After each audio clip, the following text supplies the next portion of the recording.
오늘 이도공간 지난주에 이어서 지난주에 너무 재밌었어요. 정말 흥미로운 얘기 많았는데요. 첼리스트 이옥경 씨와 지난주에 1, 2, 3부를 했거든요. 네. 한 명의 그 뮤지션이 자신의 그 자아를 찾아가는 과정이라고 네. 자신의 세계를 찾아가는 과정. 자, 지난주에서 오늘은 드디어 이제 이 즉흥이라는 게 오늘은 어쩌면 주제가 될 텐데요. 4부입니다. 네, 4부. 네. 자, 뉴 잉글랜드 컨서바토리 얘기 좀 더 하면 거기는 그런 실용음악, 이걸 실용음악이라고 해야 되는지 모르겠는데 네, 뉴 뮤직, 네, 그쪽에서는 진짜 즉흥이라고 불러요. Contemporary Improvisation 해서 컨템포러리 임프로비제이션. 예, 그래가지고 재즈에만 그 기반을 둔 게 아니라 네. 그냥 전체적으로 요즘에 그 더 뭐랄까 포괄적으로 말하는 그 임프로브 즉흥 연주 거기 그뿐만 아니라 또 작곡에서도 되게 장려를 하고요. 근데 네. 어떻게 보면 되게 자기가 원하는 음악을 할 수 있도록 도와주는 그런 네. 프로그램. 네. 그게 예전에는 아마 그런 과정이 없었을 거예요. 즉흥을 중요시하지 않았을 것 같은데 네, 그렇죠. 점점 중요해지고 있는 추세죠. 네네, 그럼요. 요즘에 또 뉴욕에서도 뉴스쿨도 그 임프로브 쪽에 더 넓혀가는 것 같고요. 네. 또 유럽은 원체 많았고, 근데 그 체계라는 게 참 즉흥을 가르칠 때 어떻게 쓰는지 저도 잘 모르겠어요. 근데 이제 슬슬 시작이 되니까 좀 시간 그 체계가 성립되는 데는 시간이 걸리겠지만 제가 생각하기에는 즉흥을 배울 때 아니면은 자기가 즉흥 음악에 관심을 두고 할 때 가장 중요한 거는 내가 자신으로서 음악에 대해서 원하는 게 무언가, 내가 좋아하는 게 무언가, 내가 하고 싶은 게 무엇인가, 내가 궁금한 게 무엇인가, 거기에 대해서 확실한 게 가장 중요한 첫 걸음이라고 생각해요. 영원한 질문 이거네요. 네, 근데 난 그걸 누구지? 해야 돼요. 네네, 그럼요. 예. 이 질문을 고민해보고 네. 답을 얻은 사람이 잘할 수 있다는 거네요. 그 나를? 답을 얻기보다는 답을 얻고 싶어하는 사람? 네, 네네. 그게 더 중요한 것 맞겠네요. 같아요. 네네네. 그런 면에서는 그 이혁경 선생님한테는 그 과정이 궁극적으로는 본인을 찾게 해준 거라고도 할 수 있나요? 그렇죠. 맨 처음에는 어떻게 보면은 뉴잉글랜드 컨서버토리에서는 그 제 악기에 대한 그 표현에 대한 자유? 제가 하고 싶은 거를 어떻게 하면은 유출할 수 있을까? 거기를 찾는 거에 대해서 그런 그 희열을 느꼈다면은 네. 제가 그 다음에 뉴욕으로 이사를 한다면은 즉흥 음악이란 거 자체가 무엇인가, 그 본질이랑 그 음악으로서 제 자신이 어떤 사람이라는 것을 끌어낼 수 있는가, 약간 거기에 대한 관심이 커졌던 것 같아요. 근데 지금 제가 이렇게 말씀을 드리니까 좀 거창해 보이지만 맨 처음에는 진짜 너무 이게 제 자신 안에서 너무 진짜 재미가 있었어요. 그냥 재밌다 이 아니라 이걸 하면서 살아있다는 느낌이 들기 시작하는 거예요. 제가 뉴잉글랜드에서 맨 마지막 학기에 데이브 더글라스라는 재즈하는 사람이 왔어요. 그 사람 트럼펫하고 작곡하는 사람인데 그 사람이 워크숍 했는데 제가 거기서 연주를 했거든요. 네. 근데 그 사람 음악을 들으면서 하면서 이 음악 뭐지? 또 그런 생각을 했어요. 그 사람 또 새롭네. 네네네. 근데 그 사람은 재즈에서 왔지만 또 그때 하던 앙상블이 첼로랑 바이올린 약간 그런 클래식한 악기들을 같이 넣어서 쓴 그런 앙상블이었는데 그 음악을 하면서 나 이 음악 괜찮은 것 같아. 그래가지고 또 그 사람을 만난 다음에 또 저번처럼 가서 열심히 들었죠. 그래서 그 사람 주위를 보니까 뉴욕에 사람들이 되게 많은 거예요. 주변에 사람들이 다. 이런 비슷한 음악을 하는 사람이 되게 많은 거예요. 그래서 이런 게 있었네. 그래가지고 한 그 3월인가 4월 달에 한번 뉴욕을 한번 가봤어요. 그때까지는 뉴욕 너무 멀어 했거든요. 한번 리서치 차원으로. 네, 그래서 이 사람이 한번 공연을 한다니까 가보지. 뭘까? 그래서 갔는데 그때가 갔던 클럽이 타닉이라는 클럽이었어요. 네. 그래서 뉴욕의 로이사이드에 있었는데 일단 들어가는데 그다지 큰 클럽은 아니에요. 한 200명에서 250명까지 들어가는데 일단 꽉 찼어요. 그리고 그 무대가 약간 좀 높은데 거기서 그때 타이니벨 트리오라고 해가지고 아마 3명이 한 건데 짐 블랙, 마크 펠드만, 데이브 더글라스, 한 브래드 셰피까지 있었나? 그걸 듣는데 그 분위기가 그때까지 갔던 그 재즈하고 너무 다른 거예요. 음악도 다르고 사람들이 듣는 그 방식도 다르고 같이 이렇게 특히 그 전까지는 재즈 콘서트 가면은 다들 이렇게 테이블 있고 약간 뭐 와인 마시면서 약간 그런 분위기인데 이거는 완전 콘서트인데 다들 서서 들어요. 그러면서 들으면서 이거 뭐지? 이런 게 있었네. 네. 그래서 거기서 또 눈이 한번 뜨인 거죠. 그래가지고 다시 보스턴 와서 음악을 들으면서 그때 또 마지막이니까 왜 졸업 앨범 같은 거 만들고 네, 그러잖아요. 네. 그래서 더 나도 저쪽으로 좀 해봤으면 좋겠다 하면서 이것저것 마지막 하면서 시도를. 네네네. 그러면서 뉴욕에 저런 거 있지만 아유 나는 안 되겠지. 약간 그랬죠. 약간 그게 제일 힙한 거네. 예, 그래가지고 근데 그래서 여름 동안 졸업하고서 버클리에서 그 알바를 하면서 하다가 못 살겠는 거예요. 보스턴에 더 이상 못 살겠는 거예요. 이거 프랙티컬 트레이닝 그 1년에서 앞으로 몇 달 남은 거 뉴욕 가서 음악이나 잔뜩 듣다가 가야겠다. 그렇게 생각을 했어요. 그래가지고 진짜 수트케이스 하나 들고서 제가 아는 언니네 집에 가가지고 그 언니 마루에서 한 2달 동안 산 것 같아요. 야, 진짜 그렇게 갔어요, 진짜 뉴욕에. 아무 생각 없이 너무 순진하게 너무 순수한 뉴욕에 거죠. 근데 어떻게 보면 참 제가 지금 요즘에 젊은 학생들 만나면 조금 그래요. 뉴욕에 오라는 소리를 잘 못하겠어요. 사실 힘들거든요. 네. 알고 오면 힘들거든요. 근데 음악에 미치지 않고서야. 네, 근데 저는 아무것도 몰랐고 그리고 어떻게 보면은 집에서 도와줄 수 있는 형편이 아니었기 때문에 일단 가서는 제가 어떻게든 해결을 해야 됐었어요. 그래가지고 일단 그 타닉이라는 클럽을 거의 맨날 갔고 가서 진짜 아무것도 모르니까 연주하고 내려온 연주한 사람들한테 다 말 붙이는 거예요. 그러니까 막 말을 저 사람 만나겠다가 아니라 너무 좋아서 너무 좋았어요. 그 말을 꼭 해주고 싶은 거예요. 너무 좋아서 진심으로. 예, 그런 식으로 연결을 하게 된 거죠. 근데 다들 너무 열려 있는 거예요. 그 써니 유스 그런 데서 그 더스틴 무어 같은 사람도 그냥 가면 항상 그 맨 뒤에 서서 구경하고 있어요. 그러면 저도 그냥 가서 옆에서 구경하는 거예요. 그래서 뭐 얘기는 안 해도 그냥 얼굴은 익히니까 저는 거기다가 뭐 소닉 유스가 뭔지 모르니까 딴 사람들 막 소닉 유스 그런데 저는 그냥 뭐 저 키 큰 사람 한 명 있구나 막 그런 식으로 계속 만나게 된 거예요. 그래서 연주도 거기다 첼로를 한다니까 사람들이 그래 너 해볼래? 그런 식으로 약간 너무 이렇게 쉽게 자연스럽게. 그러니까 전 너무 좋은 거죠. 그러니까 그게 느껴지니까 나는 어떻게든 여기 있어야겠다. 그래가지고 지금까지 있는 거예요. 네, 그게 2000년이었어요. 2000년. 야. 네. 자 이제 여기서 이제 오부가 펼쳐지겠네.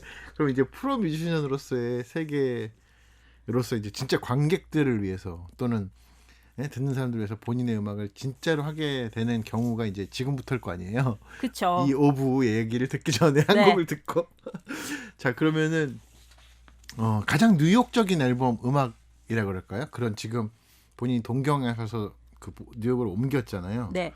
가장 요즘에 뉴욕적인 어떤 음악이라고 할 수 있는 거 그 영향을 받은 지금 여기서 사실 뉴욕적이라는 게 사실 잘 모르겠는데 아마 크리스찬 마클레이라고 아시는 분들은 아실 텐데 그분은 약간 비주얼 아티스트로 좀 많이 알려주신 분인데요. 네. 그 The Clock이라는 거를 그 24시간짜리 비디오로 하셔서 옛날에 리움에서도 하셨는데 그분 턴테이블 하세요. 네. 그분이랑 제가 듀오로 많이 했었어요. 네. 그래서 아마 그분이랑 했던 그 라이브 앨범 카페 오토에서 나왔던 것이 아마도 그 뉴욕에서 제가 맨 처음에 시작했던 그 임프로브 즉흥 연주의 약간 가장 비슷한 스타일이라고 할 것 같은데요. 네네. 네. 크리스찬 마클레이. 예. 카페 오토라는 데가 유명한 카페예요. 그곳은 런던에 있는 이런 라이브 음악 그 실험 음악 쪽으로 좀 잘 알려진 그리고 관객들이 수준이 제가 보기에는 항상 상당히 수준 높단 말은 좀 웃기지만 진짜 음악을 좋아해서 오는 사람들이 많은 클럽이에요. 다양한 음악을 듣는 사람들이. 네네네. 네. 거기서 라이브를 했던. 네. 2000 나온 것은 2016년인데 크리스찬하고는 저는 2003년부터 연주를 계속 했었어요. 네. 와 이게 LP로 나왔었어요? 네. 하고 디지털 다운로드. 전체 중에서 이거 18분이 넘는 거니까 다는 못 듣고 네. 일부를 들을게요. 네. 예. 다 들으시면 안 돼요. 재미없어요. 알겠습니다. 자, 지금 소개해 주신 대로 어떻게 보면 뉴욕의 어떤 새로운 음악을 찾아서 또다시 계속해서 진짜 음악을 동경하면서 본인의 음악을 하고 싶어서 이동하시는 이 이혁경 씨의 여정이 막 눈에 그리시면서 이 카페 오토 라이브를 한번 들어보시죠.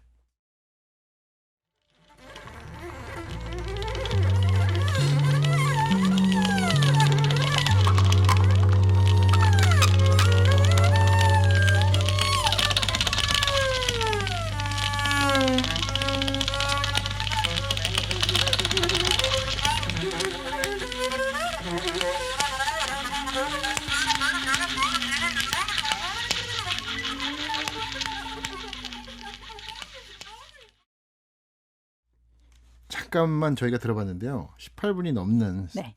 LP 한 면을 다 차지하는 곡인데 와, 조금만 들어봤지만 뭐 사운드의 향연이네요. 막 계속 왔다 갔다. 네네네네. 오. 되게 뭐랄까 그 리스폰스 속도가 되게 빨라요.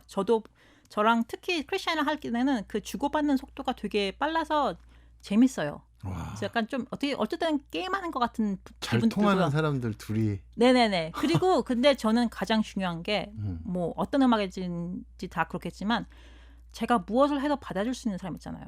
그러니까 네. 제가 뭘 해도 저 사람은 괜찮을 거라는 그런 믿음 가는 믿음이 가는 그런 음악하는 같이 만드는 파트너 중에 한 명인 것 같아요. 그래서 아, 그- 이분이 예, 그 기분이 그분 아시겠지만 그 기분이 너무너무 좋아요. 같이 하면서 아, 내가 이쪽으로 가도 돼.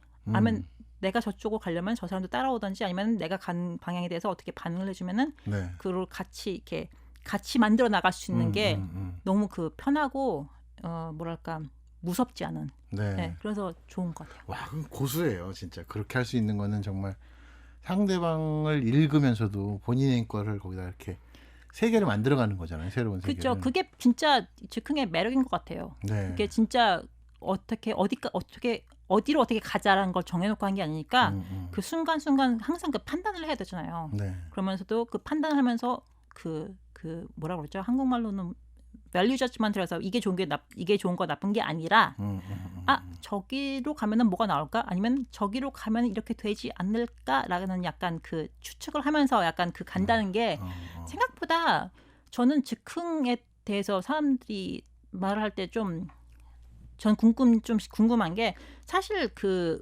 모든 음악이 그렇지만 당연히 자기 자신을 표현을 하려고 하는 거죠. 하지만 그 자기 자신이 느끼고 있는 감정을 표현하기보다는 저한테는 적어도 즉흥이란 거는 제가 알고 있는 모든 음악적이랑 모든 인생을 살아온 그 경험을 토대로 그 상황에서 결정을 내린 거예요. 근데 그 네. 결정을 내릴 수 있는 방법들이 그걸 더 광범위하게 열어놓을 수 있는 그리고 가끔 가다가는 내가 지금까지 알고 있지 못했던 그런 것까지도 끌어낼 수 있는 그런 토대를 만들어주는 게 즉흥의 자기도 모르는 자기 안에 또 다른 가능성. 네네네. 저는 그래서 즉흥을 계속 했던 것 같아요.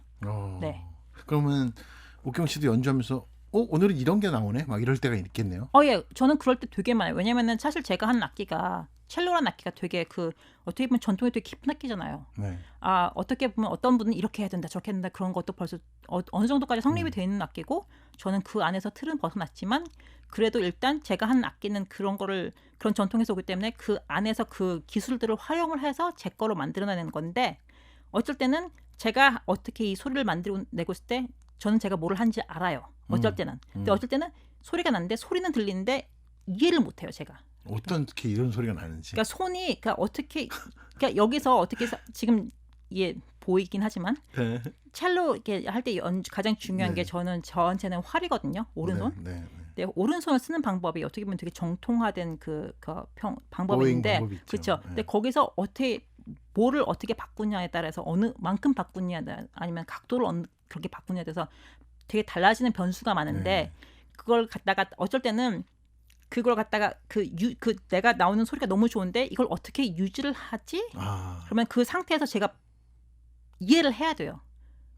그게 안 되면은 그걸 못 내거든요. 아니면 어떻게든 거기서 유지를 하려면서 유지를 하는 그 과정 내에서 또 앞으로 어디를 갈 것인가를 정해야 되니까 그거에 대해서 이해를 못하면은 놓치는 거잖아요. 어쩔 땐 놓치죠. 나아가면서도 잡으려고 하는 그 두 가지. 네. 와. 그러니까 그게 재밌어서 저는 그거를 하면서 아마 또 그 뉴잉글랜드에서 했던 그 제 악기에 대해서 그 연결이라는 거 있잖아요. 그거를 계속 찾아가는 거 그런 것 때문에 그게 계속 끌린 것 같아요. 근데 또 거기에 그 반대편은 어떤 거는 난 이걸 할 수 있기 때문에 하는 경우도 있거든요. 근데 그러면은 나는 내가 이걸 지금 내가 이걸 어떻게 하는지 알기 때문에 하는 건가? 아니면 내가 진짜 이걸 원해서 하는 건가? 그것도 판단을 해야 돼요. 그러니까 머리가 이걸 할 때 즉흥을 할 때 저는 이 말을 하는 게 참 웃기지만 그 뇌가 있잖아요. 왼쪽과 오른쪽이 항상 그 중간 사이를 왔다 갔다 하는 것 같아요. 그래서 어쩔 때는 진짜 음악이기 때문에 듣는 거기 때문에 거기서 집중을 하다가 가끔가다가 이게 진짜 완전히 그 프랙티컬 진짜 그 피지컬한 거를 봐야 되기 때문에 갑자기 뇌가 이쪽으로 가고 자네를 갖다가 네. 그러면서도 그거에 또 너무 집중하면은 전체적으로 가는 음악적 그걸 놓치니까 완전 인스팅트 네. 본능적으로 할 그러니까 때. 같이 이렇게 어떻게 거기를 어떻게 섞어가지고 그 사이에서 왔다 갔다 하는 게 그걸 그렇게 느낀 과정에서 시간이 진짜 팽창하는 거죠. 네. 네, 그게 예, 그러니까 예. 그게 너무 이렇게 그게 느껴지면은 네. 재밌죠. 네. 네. 와, 지금 뭐 하여튼 전 세계에서 아마 이렇게 즉흥 음악의 세계에 대해서 본인이 확신하고 본인이 느낀 세계를 이렇게 디테일하게 얘기해 줄 수 있는 사람이 별로 없을 것 같은데 오늘 지금 그런 순간인 것 같습니다. 아이 잘 모르겠네. 그러면 지금 많은 사람들이 막 AI 뭐 빅데이터 이런 시대가 도래하잖아요. 네네네. 지금 와 있고 이미 앞으로 네. 더 할 텐데 어떤 과학자나 또는 어떤 뮤지션들은 작곡가들은 오히려 없어질지 몰라도 연주자들은 계속 살아남을 거다 이렇게 얘기하는 사람들도 있거든요. 그러면서 즉흥은 AI가 흉내낼 수 없는 영역이라고 계속 판단하는 사람들이 많아요. 네네네. 사실 제가 지금 갑자기 생각한 게 지금 요즘에 스타인웨이에서요. 네. 그 피아니스트를 갖다가 많이 스타인웨이를 하면서 그 사람들의 터치를 갖다가 다 모아요 지금. 그걸 딥 러닝 시키는구나. 네, 그래가지고 그 피아니스트가 안 쳐도 그 사람이 치는 방법을 똑같이 칠 수 있게. 무섭다. 네, 그거를 지금 하고 있어요. 어느 정도까지 발전됐는지 모르겠는데. 네. 그 글쎄요. 뉘앙스까지 다. 그쵸. 네. 근데 저는 거기에서 왜 집착을 하는지 모르겠어요. 사람들이. 그 왜 비교를 하는지. 네, 빌 에반스처럼 다시 치는 거를 듣는 게 왜 그렇게 중요할까? 네, 사실 빌 에반스는 그 시대의 빌 에반스였기 때문에 빌 에반스 건지 그렇죠. 2025년의 빌 에반스는 1960년대 빌 에반스가 아니거든요. 네. 그러니까 그런 거에서 그 AI는 그런 거를 간과하는 게 아닌가 생각하는데 모르죠. 저는 예. 예. 자, 그러면은 이제 뉴욕에서 본인이 프로 무대로서 아까는 계속해서 그런 오토나 아까 클럽 오토에서 네네. 라이브 한 걸 들었지만 그 뉴욕에 가서 쟁쟁한 어떤 그 시대 유명한 뮤지션들이 하는 걸 계속 들었어요. 네. 새로운 음악 하는. 네. 그러다가 뉴욕에서 무대 올라가는 순간이 언제였어요? 너도 해 이제 이러면서 같이 동등한 레벨로서 이렇게 연주를 하기 시작한 게 그게 사실 제가 진짜 운이 좋아서 2000년 8월 중순 2000년 네, 이사를 가는데 9월 초에 했어요. 그래가지고 그때 제가 아까 말씀드린 듯이 뉴욕이 되게 그때 열렸던 게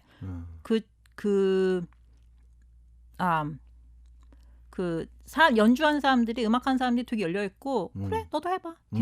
되게 진짜 열려 있었어요. 너무 편하고 그리고 젊은 사람들한테도 기회를 자주 주는 거였는데 그래가지고 맨 처음에 사실 제 첫 연주는 타닉에서 한 코브라 존존의 코브라. 그래가지고 사실 저는 그걸 하면서 그때 제일 핫한 그 그쵸. 경향 스타일 아니었나요? 그쵸. 그래서 그때 하면서 진짜 그때 뉴욕에서 지금도 활동 많이 하시는 분들이랑 같이 했어요. 근데 그 연주를 공연을 하면서 나는 진짜 죽도록 해야겠다 하는 순간 나는 진짜 여기서 내가 내 모든 걸 다 해야겠다라는 생각했어요. 여기서 죽어도 여기서 해야 되겠다. 내가 죽어도 여기서 진짜 내가 할 수 있는 만큼 더 해야겠다. 이런 내가 사람들하고 같이 어깨를 나란히 하려면 아니 그러니까 음악을 하는 순간 같이 만드는 순간 나는 이걸 해야겠다라는 생각이 들고 근데 난 이 레벨에서 하고 싶다.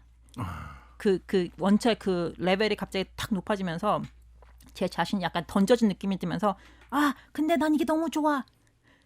이거야 막 그러면서 막 그 감정을 못 이기는 거예요. 그래서 그건 진짜 대단한 거죠. 네네네. 그래가지고 했는데 황홀감과 행복감과 막 그러면서 약간 어안이 벙벙하기도 하고 그러면서 이게 뭐지? 그러면서 근데 이렇게 해도 되네? 이렇게 이 정도까지도 되는구나. 내가 할 수가 있구나.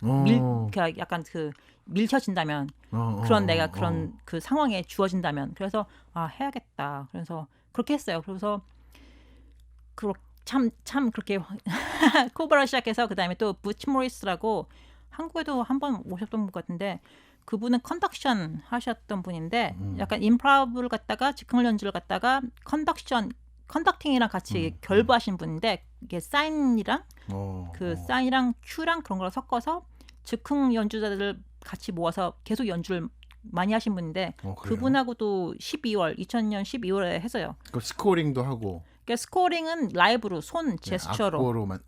네, 가끔가다 악보는 있으면 그냥 모티브 주로인데 전전도 제가 어디서 봤는데 그렇게 하던데. 코브라는 큐 사인 해가지고 뭐 이번에 근데 코브라는 게임이에요. 그래서 게임이 게임. 예, 프롬프터가 이거 준 사람이 맘대로 하는 게 아니라 연주하는 사람들이 정해요. 연주하는 사람이 나 저거 할래. 그러면 다른 사람이 나 그거 안 할래. 딴 거로 넘어가. 그러면서 그 음악을 음악이 만드는 거예요. 바뀌는 거예요. 이렇게. 네, 그래서 바뀌는 속도가 되게 빠를 수가 있어요. 예. 진짜 머리도 막 열심히 돌려야 되고 음악적으로 관객은 생각해야 예측할 되고. 수가 없네요. 그죠. 그러니까 관객들도 너무너무 재밌어져. 하는 사람도 재밌지만 보는 사람도 재밌고 듣는 사람도 재밌고. 속도, 정석, 칼라 확 변하겠네. 네네네네. 거기서 큐를 갖다가 되게 그 음악에 대해서 어떻게 보면 진짜 그 본질만 해가지고 그것만 해가지고 큐를 만들었기 때문에 어떻게 보면 되게 심플한 큐예요. 그래서 항상 12명이 있어야 되고 한 명은 큐를 줘야 돼요. 그러면은 아주 간단한 큐로 이 큐가 내려가는 순간 그러니까 맨 처음에 연주를 시작해요. 그러면 이 큐가 내려가는 순간 지금 연주하고 있던 사람은 연주를 관둬야 되고 지금까지 연주 안 했던 사람은 연주를 해야 돼요. 그런 게 있어요.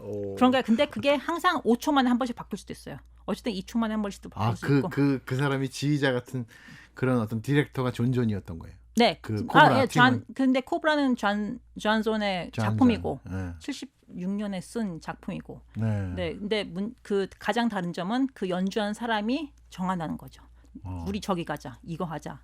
그러면은 아니야 딴 거 할래. 그러니까 되게 어떻게 보면은 되게 민주적인 음악 만드는 내 즉흥을 이용한. 예. 네. 그런 식으로 그렇게 거기서도 했던 거예요. 12명 중에. 네네네. 와. 맨 처음 연주가 그거였어요. 그래서 그런 것도 있고 부치 모리스 컨덕션 그런 경험도 했고 그건 완전 어떻게 보면은 제가 했던 그 클래식 그 배경이 상당히 도움이 됐죠. 왜냐면은 항상 컨덕터를 보고서 따라해야 되니까. 근데 판단도 빨리빨리 해야 되고 왜냐면은 그 큐를 준 대신 그 안에 넣을 뮤지컬 음악적 아이디어는 제가 만들어냈거든요. 그 형식에서. 네네네. 근데 큐에 부합하는 네. 그 컨텐츠는 제가 만들어내니까 그것도 머리를 다시 또 다르게 자극하는 그런 그 임프로비제이션에 굉장히 여러 가지가 개발되고 있는 거예요. 네네네. 예, 그래서 그런 걸 하면서 생각하는 그 음악에 대해서 생각한 것도 되게 많이 넓어졌고 그리고 어떻게 보면 또 그 타닉이라는 그 클럽이 음악이 하는 사람들이 되게 장르가 되게 달랐어요. 그래서 누가 하느냐에 따라서 음악이 확 바뀌어요. 그래서 가면은 제가 좋아하진 않더라도 저게 뭐지? 잠깐 가서 한 10분이라도 들어볼래. 그럴 수가 있었어요. 그러니까 새로운 음악이 이제 계속 벌어지는구나. 네. 그러면서 들으면서 저거 뭐지? 저런 건 좋고 저런 거는 잘 모르겠다. 약간 그런 식으로. 그래서 진짜 제가 뉴욕에 갔을 때는 너무너무 좋은 환경이었어요. 한국은 들어올 수 없고 뉴욕에서 어떻게 있어야겠다. 그래서 와 진짜 아방가르드와 새로운 음악과 그런 거에 거의 현장에 그냥 계속 계셨던 거네요. 네, 운이 좋아서 진짜 운이 좋았어요. 네. 그러면 즉흥이라는 게 그 지금 현대 음악 뉴욕 계신 곳에서 벌어졌던 그 컨템포러리 음악의 어떤 즉흥은 네.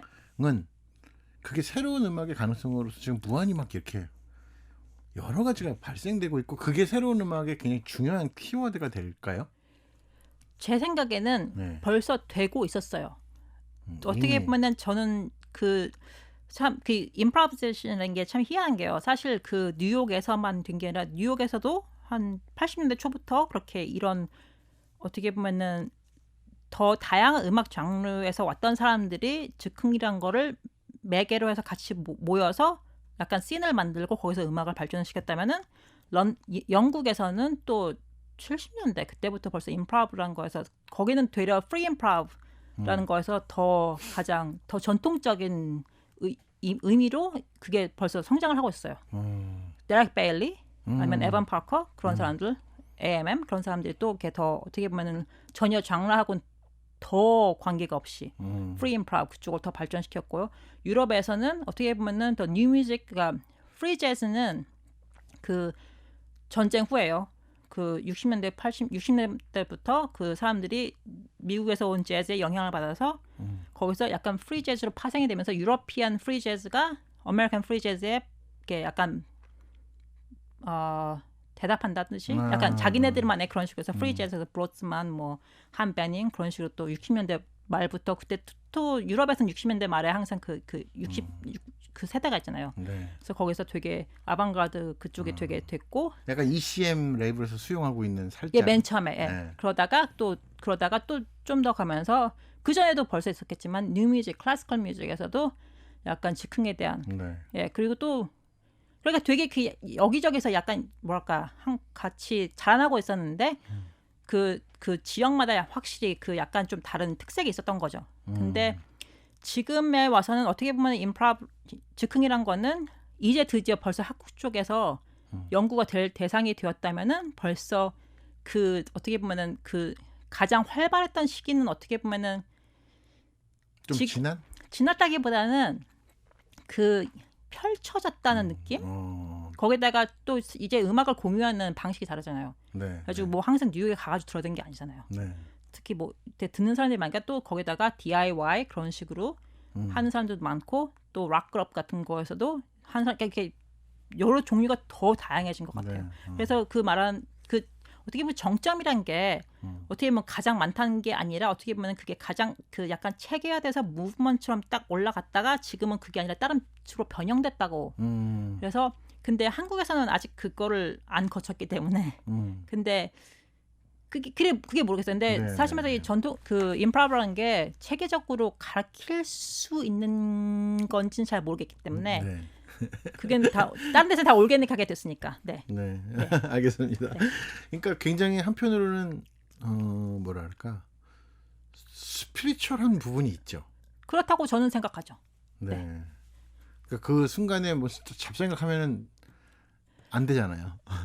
아까 생각한 게 그 진짜 그 하는 순간에 그 진짜 순간에만 있어야 돼요. 진짜 거기서 딴 생각하기 시작하면은 그걸 만약 지금 하고 지금 만들고 있는 음악이 별로 의미가 없다고 생각해요. 저는. 딴 생각하면. 네네네. 네. 왜냐하면 그건 이유가 아니니까. 지금 뭐 순간에만 이렇게 말씀하신 게 되게 인상적인데요. 네, 그 순간이 가장 중요하다고 생각해야 되니까. 아니면 그 네. 순간에 대해서 그리고 뭐 내가 하고 싶은 걸 하는 게 아니라 이 순간에 대해서 여러 각도로 볼 수 있어서 이게 뭐지? 거기에 대해서 이해도 해야 되거든요. 네. 그러니까. 누가 그 행복감을 분석했는데 예술적 희열이 주는 행복감이라는 게 있는데 그건 거의 5초도 안 간다고. 예, 그럴 것 같아요. 네, 모든 창작자한테 있는데 5초도 안 가는데 그 5초만이라도 맛보고 싶어서 그럼요. 작업을 한다고. 그럼요. 그걸 한번 느끼면은 네. 그게 진짜 다시 가고 싶거든요. 네, 그게 살게 만들기도 하죠. 그렇죠. 그러면서 그 어떻게 보면은 제가 아까 말씀하신 대로 그 스피리추얼하다는 게 사실 모든 예술하는 사람은 저는 제 개인적으로는 그 내 자신, 내 몸, 내 역사, 내 그런 걸 다 벗어나서 인류? 제가 이 말하니까 너무 거창한 것 같지만 우주 모든 걸 다 연결되는 그 모든가에 더 가까이 가려고 하는 그런 것 같아요. 이게 수학자들이 그 공식 하나를 풀기 위해서 전생을 바치듯이 그런 어떻게든 나보다 더 높은 곳에 연결하고 싶은 전처 연결되고 싶은. 네 아니면 그 더 위에 있다는 저 인류를 다 이렇게 다 뒤집을 때 다 쓰다듬어 주고 있는 약간 뭐 그런 그런 거랑 연결되는 그런 것 같아요. 그러니까 그게 한번 그 연결을 느끼면은 네 그거를 되어버리면 한 번이라도 느끼면은 그게 고픈 거죠. 근데 문제는 그게 힘들죠. 잘 안 오죠. 네. 네, 맞아요. 평생 몇 번이나 될까 그것도 저도 궁금해요. 네. 네. 너무 좋은 얘기를 지금 네. 들었습니다. 네. 자, 여기서 음악을 한 곡 듣고요. 이제 마지막 우리 아까 라운드를 지금 6라운드까지 오네요. 네네네네. 제 5막 6막 네. 여기겠습니다. 마무리가 될 것 같고요. 여기서 들을 곡은 지금 이 순간에 네. 제가 이렇게 구별하는 게 좀 웃기긴 한데요. 그때 약간 가장 그런 희열의 순간을 담아서 녹음했던 곡 방금 말씀하신 것처럼 좀 이렇게 가장 많이 몰입하셔서 했던 곡이 여기 뭐가 있나요? 아무래도 그렇게 보면은 4번 달타기라고요.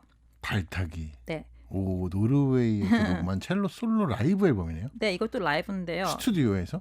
아니요, 이게 어떻게 된 거냐면은 제가 길이라는 솔로 앨범이 있어요. 그게 2013년에 나왔나? 하여튼 근데 그것도 참 신기한 앨범인 게 되게 노이즈한 건데 제 친구 라세 마헉이라고 노르웨이에서 노이즈하는 친구인데 그 친구가 프로듀싱한 거예요. 그래서 그 친구 말로는 그 첼로 소리를 제가 하는 첼로 소리를 첼로로 들리게 아니라 그 첼로 소리를 제가 하는 연주를 들었을 때 그 느낌을 들을 수 있는 앨범을 만들고 싶다고 해서 예를 들면 그 뉘앙스 같은 거. 네, 그러니까 그 감정에 더 충실하고 싶어서 그 첼로를 갖다가 녹음을 카세트 테이프로 했어요.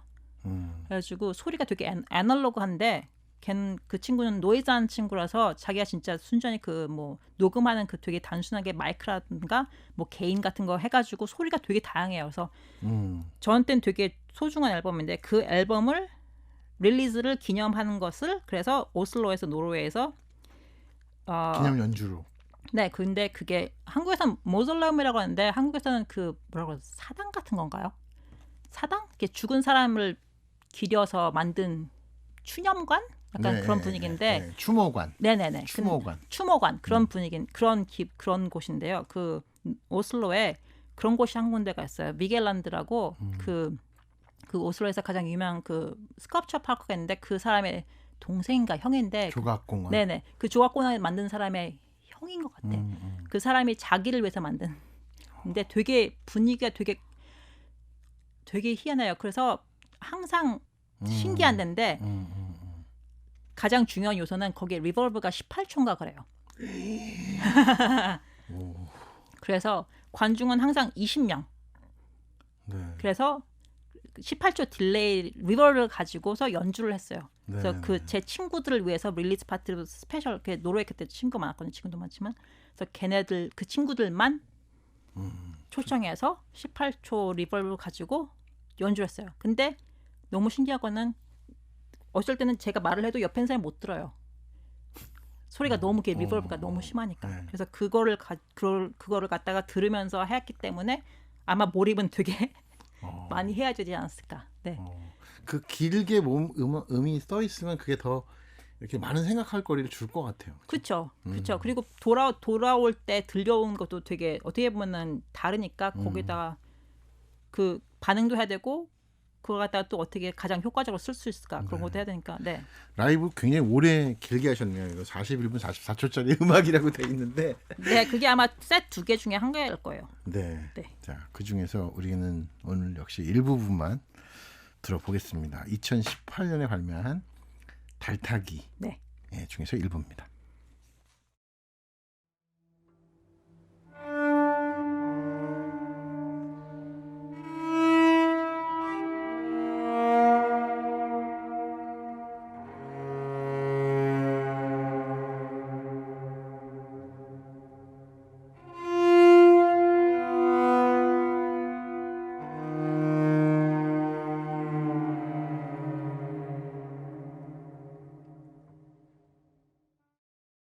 네, 노르웨이의 추모관 18초가 되는 그 소리 체류 시간의 공간 내서 소리를 가지고 이렇게 굉장히 그 진짜 광활한 느낌, 네.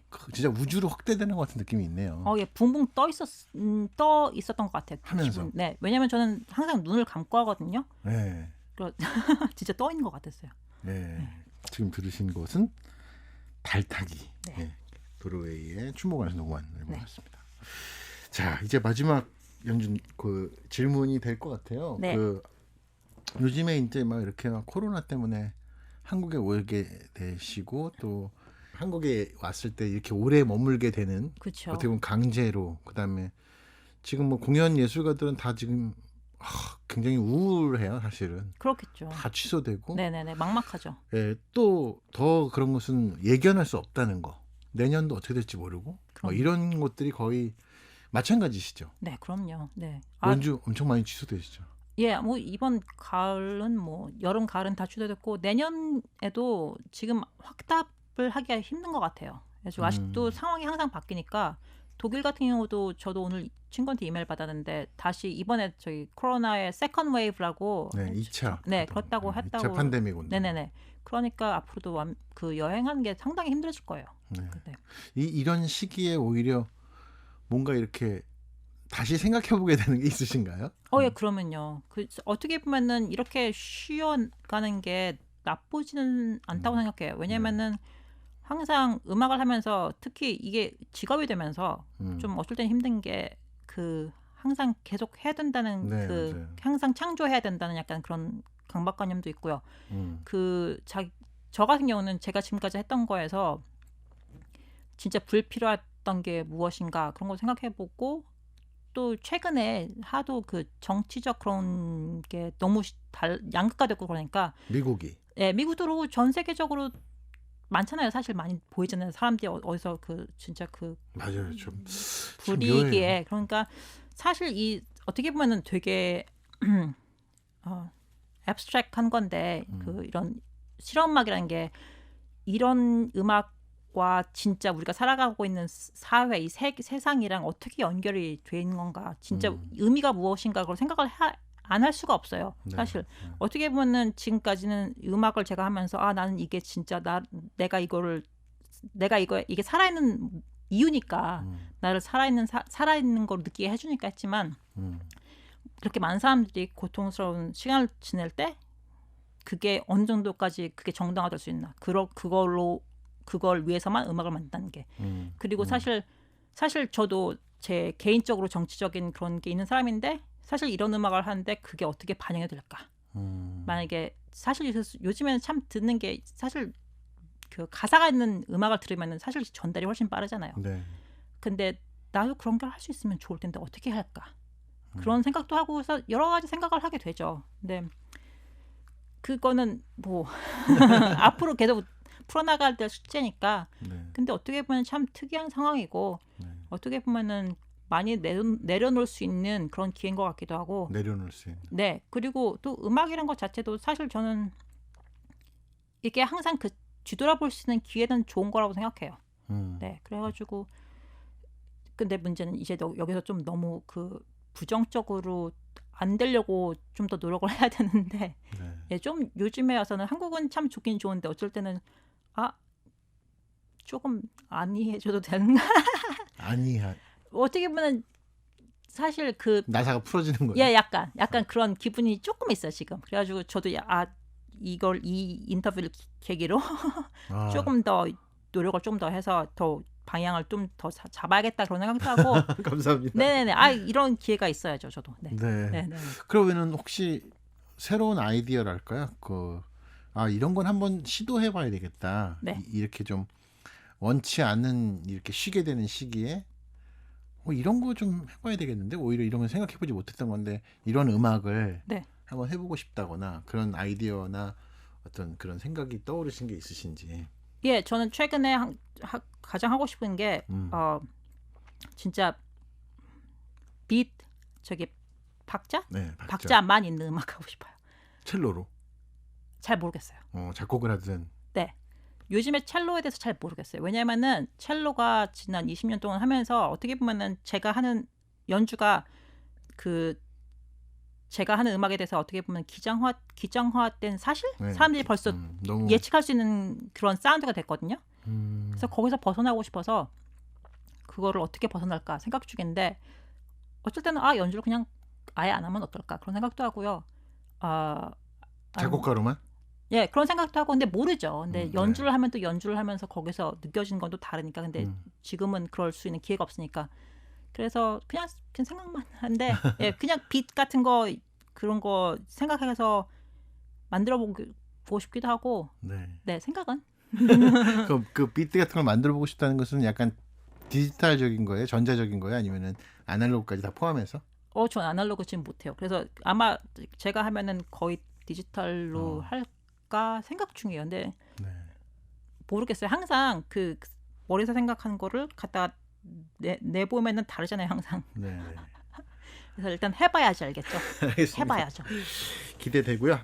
책 같은 거 한권 쓰실 생각 없으세요? 책이요? 그런 어떤 옥경 씨의 이야기 오늘 이거를 길게 이것도 한 몇십 페이지 나올 것 같아요. 오늘 이것도 예. 이걸 좀 길게 풀고 즉흥에 대한 챕터도 좀 다양하게 좀 이렇게 체계적으로 하면 네. 본인이- 제가 한국말 쓰는 건 잘 아직 못하겠던데. 그러니까 누구한테 계속 이렇게 예, 이야기하면서 인터뷰하면서 네. 한번 생각해 보세요. 책 네.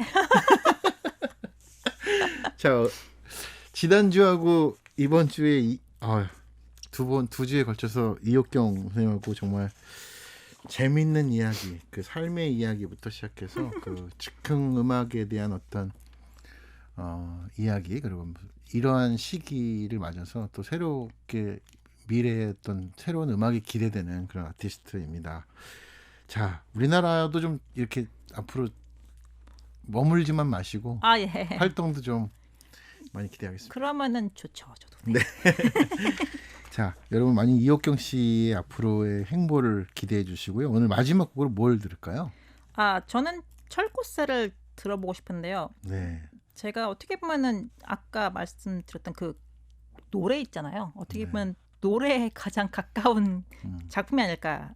사실 판소리 하시는 권송희 씨도 노래하셨고 네. 장재호 선생님도 하시고 하니까 이 곡에서 두 분이 다 노래도 하셨어요. 노래는 송희 씨만 했는데 네. 이 작품은 어떻게 된 거냐면은 그 제가 커미션을 받았어요.